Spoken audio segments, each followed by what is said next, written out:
زخم ہو، تھوڑے پھنسی ہوں،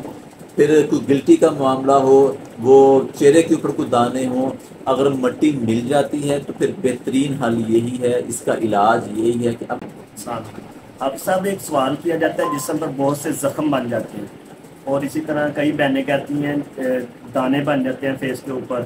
اور وائٹ کلر کے نشان بنتے ہیں اوپر، بہت زیادہ خارش ہوتی ہے، اس کے حوالہ سے کیا رہنمائی ہے وہ بتائیے۔ صحیح بخاری اور مسلم کی روایت ہے، اما عائشہ رضی اللہ تعالی عنہا روایت فرماتی ہیں کہ رسول کائنات صلی اللہ علیہ وآلہ وسلم کے پاس جب کوئی ایسا شخص، کوئی مریض آتا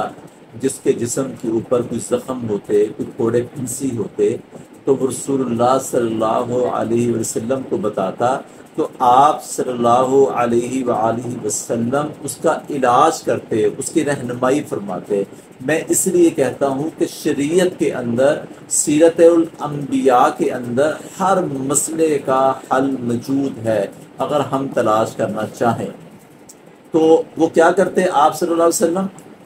اپنی انگلی مبارک کے اوپر اپنا لباب دہن تھوک مبارک لگاتے اور اس کو مٹی کے اوپر رکھتے، پھر یہ دعا پڑھتے، بسم اللہ تربت ارزنا بریقاتی بعضنا یشفا سکیمنا باذن ربنا۔ یہ دعا پڑھیں،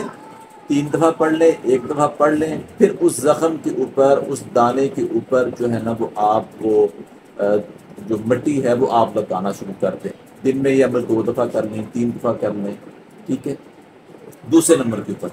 اب بہت سی ایسے ممالک ہیں یا ایسی سوسائٹی ہیں جہاں پر مٹی نہیں ملتی، تو میں نے الحمدللہ لا تعداد مرتبہ یہ تجربہ کیا ہے کہ جب مجھے بھی مٹی نہیں ملی اور ایسے مریض ہمارے سامنے آئے ہیں، ان کو خالی تھوک بھی نہیں لگایا، اللہ کی رحمت سے ویسے ہی ان کو پڑھ کے جو نا وہ دم کیا، یا گھر والوں کو بتایا، یا آئل کے اوپر دم کر کے بتا دیا، ٹھیک ہے نا، تو اللہ نے ان کو شفا دے۔ اب لاسٹ ٹائم بھی ایک مریضہ تھی جس کے سینے کے اوپر ایک گلٹی تھی،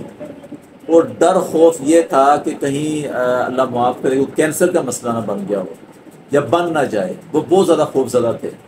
تو الحمدللہ چند دن ان کو دم کیا، وہاں پر کوئی مٹی نہیں لگائی، کوئی تھوک نہیں لگایا، کیونکہ عورت کے جسم کے اوپر کوئی بھی معالج ہو وہ ہاتھ نہ لگائے۔ اتنی سختی ہے کہ اللہ کے نبی صلی اللہ علیہ وسلم نے فرمایا کہ تم عورت کے جسم کو ہاتھ لگاؤ، اس سے بہتر ہے کہ تمہارے سر کے اوپر کوئی کیل جو ہے نا وہ کاٹ دیا جائے، ٹھونک دیا جائے، تم مر جاؤ، یہ بہتر ہے کہ تم کسی غیر محرم عورت کو ہاتھ لگاؤ۔ تو الحمدللہ وہ چند دم ان کو کیے، اللہ کی رحمت سے وہ گلٹی بھی ختم ہو گئی۔ تو اس لیے زخم ہوں، تھوڑے پھنسی ہوں، پھر کوئی گلٹی کا معاملہ ہو، وہ چہرے کے اوپر کوئی دانے ہوں، اگر مٹی مل جاتی ہے تو پھر بہترین حل یہی ہے، اس کا علاج یہی ہے کہ اپنی انگلی کے اوپر تھوک لگائیں، اس کو مٹی کے اوپر رکھیں، پھر یہ دعا پڑھ کے اس کو، اگر زیادہ ہے تو کوئی بات نہیں، اسی انگلی کو ہلکا ہلکا باقی جسم کے جگہ کے اوپر آپ لگا سکتے ہیں۔ اگر مٹی میسر نہیں ہے تو کسی آئل کے اوپر یا ویسے ہی پڑھ کر آپ یہ دم کریں، تو انشاءاللہ اللہ کی رحمت سے آپ کی یہ بیماری جو ہے نا یہ ٹھیک ہوگی۔